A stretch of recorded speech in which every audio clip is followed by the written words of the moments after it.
पुराने जमाने में जब दिल्ली पर मुगलों का राज था, तब राजपुताना के किसी न किसी राजा से उनकी ठनती ही रहती थी। ऐसे में होती थी जंग, और इसी जंग के दौरान सैनिकों को अपने घर से दूर रहना पड़ता था। कहते हैं कि उस वक्त पर सैनिकों के पास खाना लिमिटेड होता था, और ऊपर से राजस्थान का वो रेगिस्तान, जहां पानी की भी भयंकर कमी थी। अब ऐसे में जंग लड़ने वाले सैनिकों के लिए बनाए तो बनाए क्या, ये मेन टेंशन होता था किचन संभालने वाले रसोइयों का। और दोस्तों, ऐसे में वो नए नए एक्सपेरिमेंट करते थे। कहते हैं कि इसी एक्सपेरिमेंट में उन्होंने बना दी राजस्थान की सबसे फेमस गट्टे की सब्जी।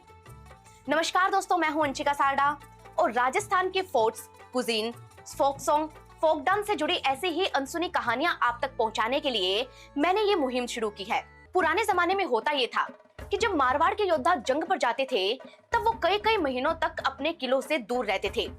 मोस्टली इनकी लड़ाइयां होती थी रेगिस्तान में, जहां पानी की कमी के चलते हरी सब्जियां भी पैदा नहीं होती थी।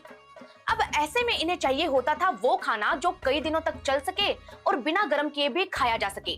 और तब ये लोग बनाते थे जगरे की बाटी, कैर सांगरी की सब्जी और दाल बाटी चूरमा। अब वैसे तो जंग के दौरान सैनिकों के पास खाने पीने के लिमिटेड ही सामान होते थे, लेकिन बेसन, मसाले और घी जैसी चीजों को तो ये साथ ही रखते थे। इसलिए एक दिन कुछ रसोइयों ने मिलकर बेसन और मसाले मिलाकर आटा गूंथा, उन्हें ही गोल गोल काटा और गट्टे बनाए। वो खाने में टाइट ना हो, इसलिए उन्हें पानी में उबाल कर सॉफ्ट बनाया और इसी से बना दी गट्टे की सब्जी।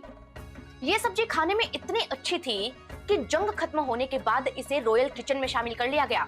सैनिकों के लिए तो ये सिर्फ लहसुन प्याज में बनती थी, लेकिन राजा महाराजाओं की बारी आई तो इसमें मावा और ड्राई फ्रूट्स की स्टफिंग भी की जाने लगी।